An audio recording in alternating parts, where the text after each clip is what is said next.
ใครไหลสั่งเอาเงินอยู่ใสมาซื้อใจคนงามคนหาเศร้ากินคำเห็นใจในหน้า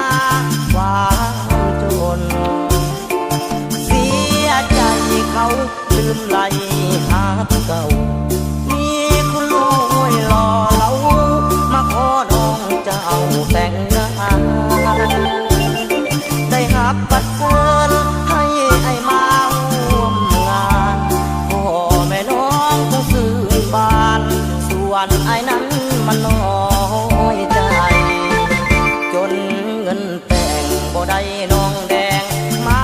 คล้องจนทั้งเงินทั้งทองพร้อมกระดองของใส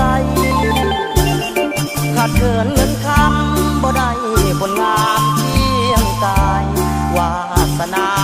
ผู้หายบ่หวังได้แม่งน้องแน่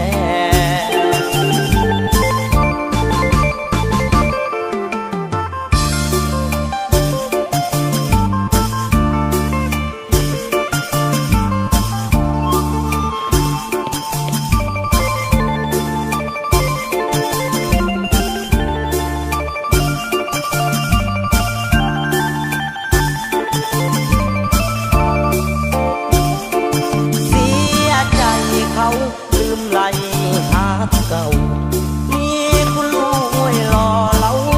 มาขอน้องเจ้าแต่งงานได้หับบัตรเชิญให้ไอ้มาร่วมงานพ่อแม่น้องคงซื้อบ้านส่วนไอ้นั้นมันน้อยใจจนเงินแต่งบ่ได้น้องแดงมาคล้องจนทั้งเงิน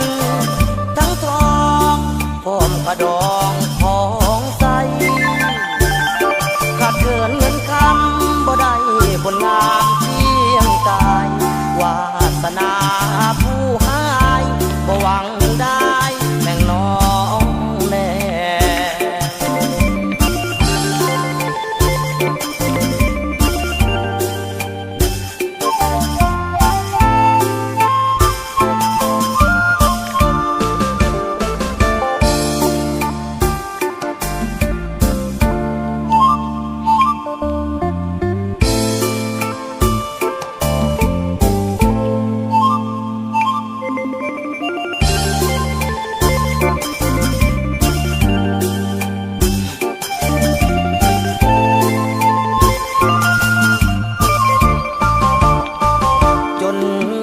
แต่งแม่น้องแดงเห็นใจ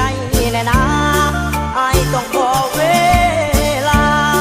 ไปสอกหาเงินแต่งสิคอยโหมเงินไปมันหมายแก้มแดงเข้าก็ยากมากก็แพงนวลน้องแดงจงซื้อคำน้องก็หูยุกนี่ยุกของแพงมาก่อนขายแห้งจากแดดเพื่อใครไหลสั่งเอาเงินอยู่ใสมาซื้อใจคนงามคนหาเศร้ากินคำเห็นใจในหน้าความจนเสียใจเขาลืมไหลหาเก่า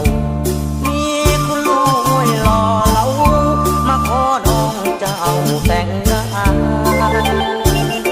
ได้หับบัตรเชิญให้ไอ้มาร่วมงานพ่อแม่น้องคงซื้อบ้านส่วนไอ้นั้นมันน้อยใจจนเงินแต่งบ่ได้น้องแดงมาคล้องจนทั้งเงินทั้งทองพร้อมกระดองของใสขาดเกินเงินคำบ่ได้บนงามเที่ยงกาย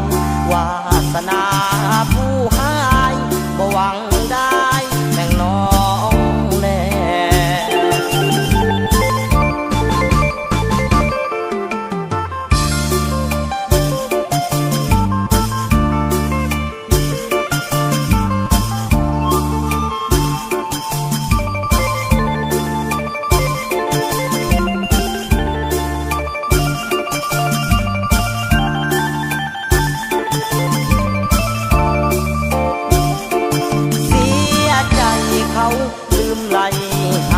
เก่ามีคุณลูกห้วยหล่อเหลามาขอน้องเจ้าแต่งงานได้หักปัดเกินให้ไอ้มาร่วมงานพ่อแม่น้องทั้งสื่นบานส่วนไอ้นั้นมันน้อยใจจนเงินแต่งบ่ได้น้องแดงมาคล้องจนทั้งเงินทั้งทองพร้อมกระดองพอ